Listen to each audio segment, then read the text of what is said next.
오늘 말씀을 보시면 요한은 열 뿔과 일곱 머리를 가진 짐승이 바다에서 나오는 것을 보게 됩니다.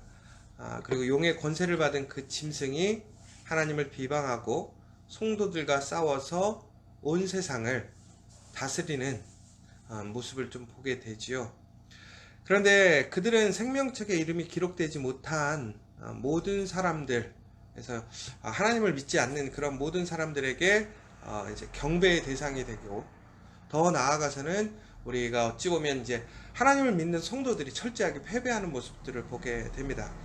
그러나 이 요한의 오늘 이 요한계시록 13장 1절부터 10절까지의 말씀은 그런 악한 세력, 세상의 권세가 하나님의 말씀을 능가하고 세상을 이렇게 평정하는 것이 아니라 존국에는 그들이 다시 하나님의 권세 안에 무릎 꿇게 된다라는 이야기죠.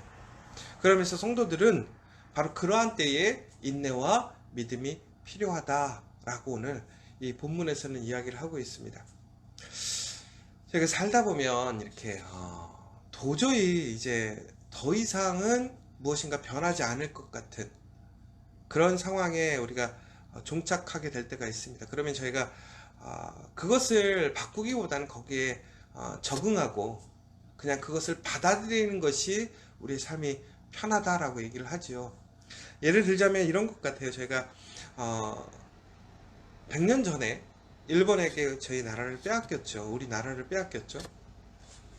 근데 초기에는 일본이 우리 대한민국을 침략을 해서 합병을 시켰을 때는 그것에 대한 매우 큰 저항이 있었습니다.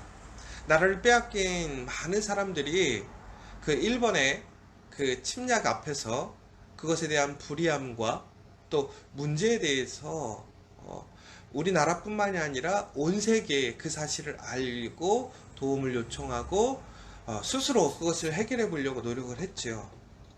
그러나 그 시간이 길어질수록 그것이 1년이 2년이 되고 2년이 5년이 되고 5년이 10년이 되고 10년이 20년 되고 30년 되고 40년 되어지는 그 시점에 많은 사람들의 의식에 변화가 생기기 시작했다고 합니다. 그게 뭐냐면 이것이 그냥 일반적인 어떤 역사와 정치적인 개념으로 봤을 때는 오히려 일본에 동화를 해서 한국이라는 나라가 어떤 동북아시아를 넘은 세계의 패권을 차지하는 데에 함께 참여할 수 있는 기회를 얻게 되었다라는 그러니까 일제 식민지 상한인 거죠. 그런 것에 동의하는 사람들이 생겨났고, 또 하나는 이제 그냥 포기하게 되는 것입니다. 왜 그러냐면 이제 그때가 세계사적인 역사적인 관점에 봤을 때는 이제 제국들이 패권주의를 통해서 세계의 그러한 나라들을 이제 흔한 얘기로 종속시키는 과정에서 대한민국이라는 나라 자체는 너무나 힘이 없고 약하기 때문에 또 열강들이 그런 식민지 정책으로 인해서 한국이라는 나라에 대해 관심을 갖지 않는다라는 것이죠. 그러니까 우리 스스로 해결할 수 있는 힘이 없고, 더 나아가서는 세상의 많은 나라들이 그 자체에 대해서 부정하거나 불의하다고 생각하지 않고 인정하고 있기 때문에 어쩔 수 없다. 그러니까 우리가 이 상황을 받아들여야 된다라는 이제 흔한 얘기로 그 식민지 사관이 팽배하게 되어지는 상황들이 되었던 것이죠. 근데 그럼에도 불구하고 한국의 그러한 독립과 또 그러한 것들을 좀 계속 꾸준히 이어갔던 팀들이 있었는데, 바로 이제 우리가 상해 임시정부를 통해서 또 강복군들이 그러한 일들을 했었고요. 우리나라가 이제 해방을 맞기 바로 앞서서 강복군이 이제 정말로 다시 한번 전쟁을 일으키기 위한 최종적인 준비를 하고 있었습니다. 근데 바로 그때 사람들의 시각은 어떤 거냐면 정말 바위에 계란을 치는 상황이었던 것이죠. 아무리 강복군이 잘 준비가 되어 있고 또 그들이 철저하게 이렇게 조직되어 있습니다 할지라도 일본이라는 제국을 무너뜨리기에는 너무나 어려운 상황이었다는 것이죠. 그래서 많은 사람들이 그 강복군을 지지하고 응원을 하긴 했지만 대부분의 많은 사람들은 이미 마음을 포기해버린 상태였어요.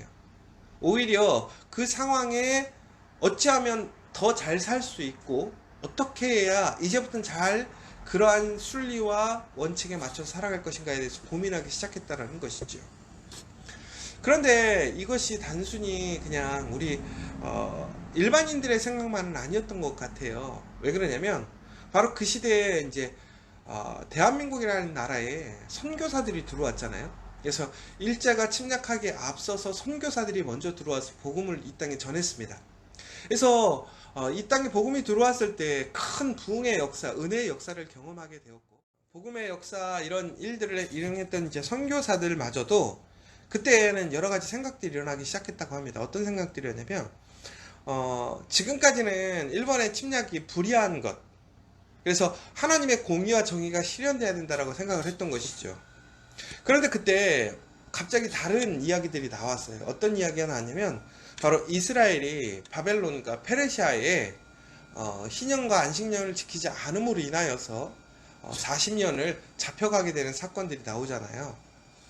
그러면서 그것에 대한 해석의 관점에서 이것은 하나님이 계획하신 일이 아닌가라고 생각하는 신학적인 사고들이 일어나기 시작했던 거죠. 그래서 이제 선교사들 안에서도 선교사들끼리 서로 간에는 문제가 없었는데, 처음에는 그것들이 다 한 마음으로 함께 그 독립에 대해서 생각을 했었는데, 추후에는 이것이 하나님의 뜻일 수도 있다. 하나님의 뜻일 때는 어떻게 되느냐라는 것이죠. 바로 바벨론과 페르시아의 포로로 잡혀갔을 때에 그들에게 뭐라고 그랬냐면, 돌아올 생각하지 말고 거기서 뭐라고 그랬죠? 뿌리를 내리라고 그랬단 말이에요. 그러니까 이것은 하나님이 인정하신 때니까 하나님의 때가 오기 전까지는 어떻게 해야 되느냐? 저항하고 싸울 것이 아니라, 우리가 흔히 얘기해서 독립운동할 것이 아니라 이 상황을 받아들이고 이 안에서 우리의 신앙, 하나님의 때를 기다리며 하나님 보시기에 온전한 모습, 그러니까 다시 얘기하자면 철저한 회개와 믿음의 모습으로 나아갈 때면 하나님께서 이 한국이라는 나라를 이스라엘처럼 다시 구원하시든지, 아니면 이것이 하나님의 뜻이라면 종속되어 가지 않을까라는 그러한 이제 생각들이 나오기 시작했다라는 것이죠. 그러니까 우리가 정말 1945년에 아무도 생각하지 못한 우리의 힘이 아닌 외부의 힘에 의해서 정말 놀라운 광복을 저희는 경험하게 됩니다. 근데 결국은 사람들은요, 전혀 생각하지 못했다라는 거예요. 이러한 일들이 일어날 거라고는 생각하지 못했다라는 것이죠. 왜? 너무나 그 힘이, 권세가 너무나 대단하다 보니까 이제는 그것이 상식이 되고 고착화돼 버리니까 그것을 바꿀 능력이 없고 그러한 기적은 일어나지 않을 거라고 생각을 했다라는 거예요. 오늘 말씀을 보시면요, 마찬가지예요. 오늘 한 짐승이 나오는데 뿔이 10이고 머리가 7이고 그 뿔에는 10 왕관이 있다라는 거 나오고 있습니다. 이게 어떤 상징적인 의미로 보면 뿔 혹은 왕관, 이것은 권세, 힘, 능력을 나타내는 것입니다. 존국에는 바다의 산짐승이 나왔다고 하는데 이것은 결국은 로마를 이야기를 하고 있습니다.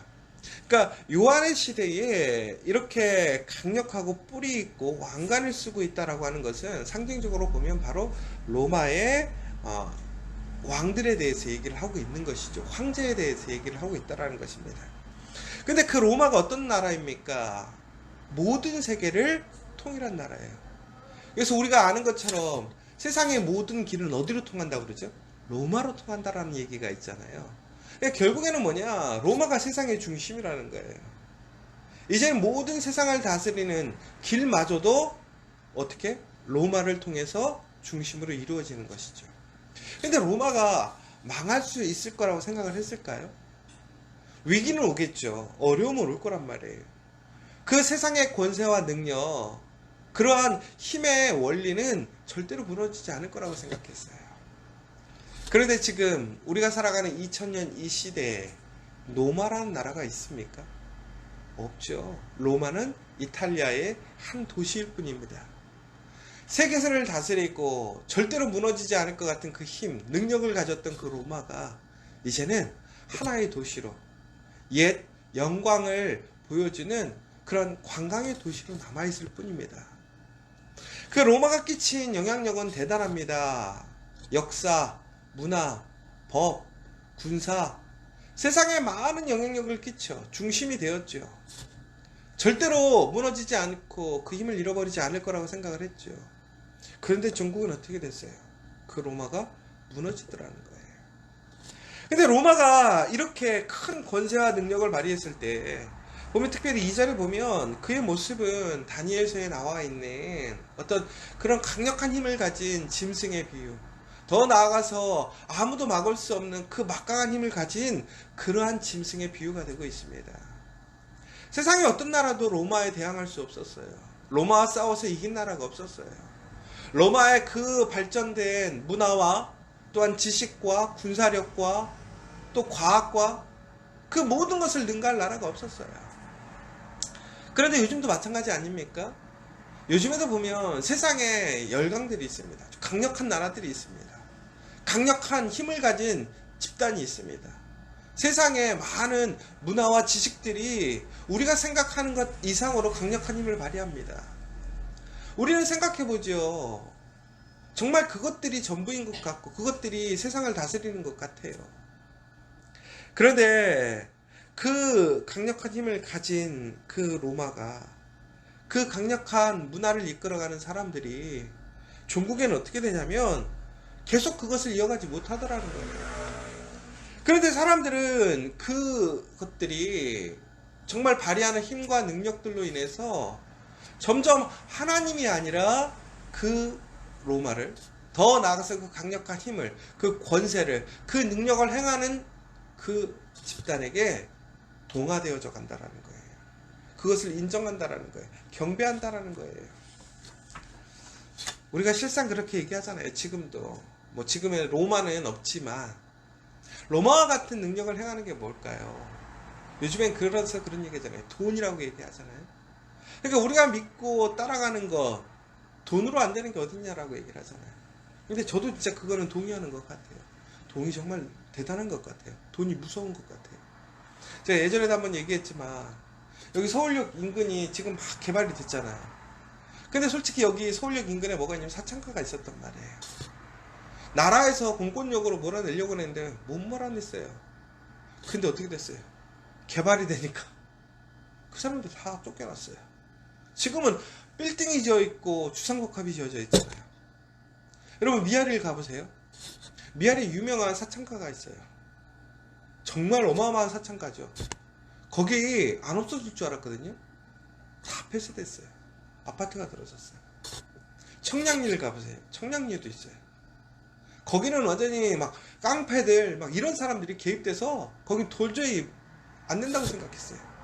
근데 지금 어떻게 해요? 재개발돼가지고 다 밀려났어요.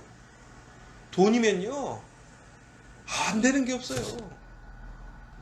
그러니까 사람들은요 뭘 의지하는 거예요? 돈을 의지하는 거예요. 돈이면 된다고 생각하는 거예요. 돈만 있으면 내가 뭐든지 할 수 있고 나를 지켜줄 수 있고 내가 편안히 살 수 있을 거라고 생각을 하는 거죠. 바로 근데 그 초기의 시대는 그 돈이 결국 로마였어요. 더 나아가서는 우리가 이제 돈이 아니라 과학이 될 수도 있고요. 혹은 우리가 알지 못하는 새로운 문화, 새로운 능력, 새로운 집단이 될 수도 있어요. 우리 시대마다 이러한 능력들을 경험하게 되고요. 우리는 또한 그러한 힘의 아래서 살아가게 됩니다. 그런데 여러분 기억하십시오. 이러한 모든 것들이 힘을 발휘하는 것들은 이 자체에 힘이 있는 것이 아니라는 것이에요. 하나님이 이들에게 일시적으로 그 힘을 주었기 때문에 가능하다는 거예요.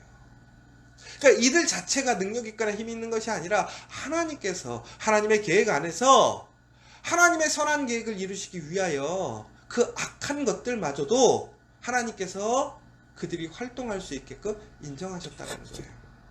그럼 그들이 의로워서 그들을 인정했는 것이 아니라는 것이죠. 하나님의 심판과 구원이라는 그 계획을 이루시기 위해 하나님께서 그들을 성하게 내버려 두셨다는 거예요.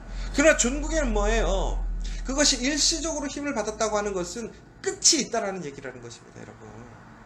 그러니까 결국에는 하나님께서 그 힘을 누르시고 하나님의 공의와 정의로 하나님이 주권자이심을 나타내는 그때에 온전한 이 세상의 창조주이시고 구원자이신 하나님은 다시 누가 하나님이신 것을 분명히 선포하시고, 하나님 말씀 안에 살아가는 사람들, 하나님의 말씀을 지켰던 자들과 그렇지 않은 자들을 분명히 심판하시고 나누신다는 이야기예요. 고로 우리는 어떻게 해야 되느냐? 바로 지금 살아가고 있는 이 땅의 권세와 힘, 그 능력을 하나님으로 인정하고 그것에 따라 살아가는 것이 아니라 철저히 우리는 그럼에도 불구하고 하나님을 인정하고 하나님을 믿고 하나님의 길로 나아가야 된다는 거예요. 그래서 오늘 9절에는 다시 한번 이렇게 얘기하잖아요. 요한복음에서 계속 얘기하는 게 있잖아요. 누구든지 귀가 있거든 들으라고 되어 있습니다. 누구든지 귀가 있거든.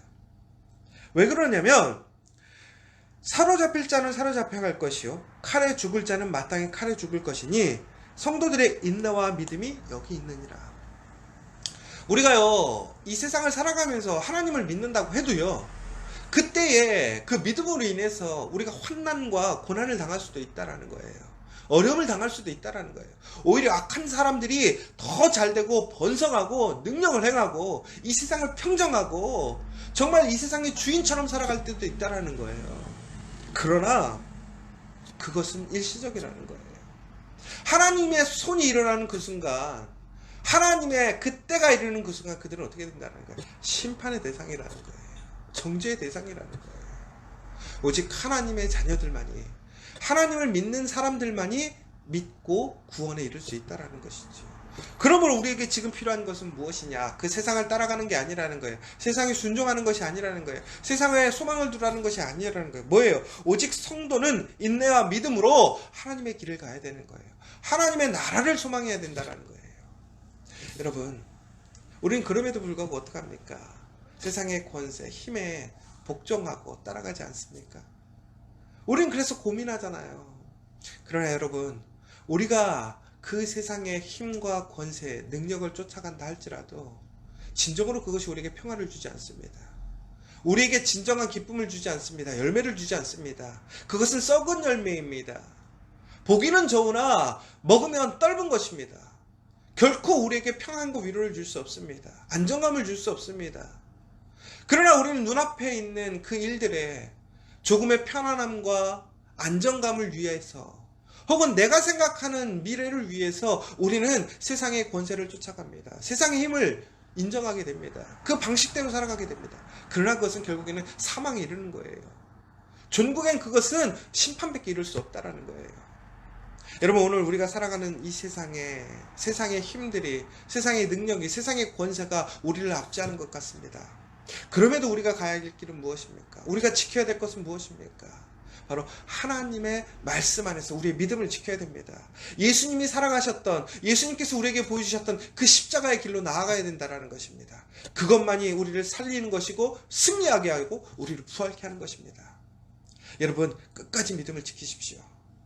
세상의 풍류, 세상의 풍조를 쫓아가는 것이 아니라 하나님의 말씀, 하나님의 지식, 하나님의 그 길을 걸어가십시오. 그것으로 인해서 인내하고 또한 환난이 올지라도 우리가 그것을 감당할 수 있어야 된다는 거예요. 전국에는 우리는 승리하게 될 것입니다. 사랑하는 여러분, 우리 앞에는 많은 어려움이 있습니다. 시험이 있습니다. 많은 세상에 그러한 권세가 있습니다. 그럼에도 오늘 우리가 어떻게 살아가야 되는지, 전국에는 무엇이 진정으로 승리하게 되는지, 유익을 주는지, 위로를 주는지, 무엇이 진정한 열매가 될 것인지를 여러분들이 잘 분별해서 오늘도 그 믿음 안에서 승리하시는 복된 하루 되시기를 간절히 소망합니다. 세상에는 많은 힘과 능력들이 있습니다. 그리고 우리를 유혹합니다. 그럼에도 오늘 우리가 그 유혹에, 그러한 힘에 굴복하고 세상을 향해 나아가는 것이 아니라 끝까지 오직 예수 그리스도의 복음 안에서 승리하는 여러분 되셨으면 좋겠고, 특별히 우리가 다시 한번 오늘 말씀처럼 인내와 믿음으로 강건하게 승리할 수 있도록 다시 한번 기도해 주셨으면 좋겠습니다. 또한 우리 가족들 중에 환우들이 있습니다. 또한 우리 많은 이웃들이 있습니다. 그 한 사람 한 사람들을 위해서 다시 한번 기도해 주시고, 이 시대를 살아가는 우리에게 하나님의 그 말씀의 능력이 일어나서 정말 그 말씀의 능력으로 소망을 갖고 살아가는 일들이 있을 수 있도록, 정말 우리가 말씀 안에 승리할 수 있도록 하나님께 힘을 달라고, 능력을 달라고 함께 기도하는 이 시간 되었으면 좋겠습니다.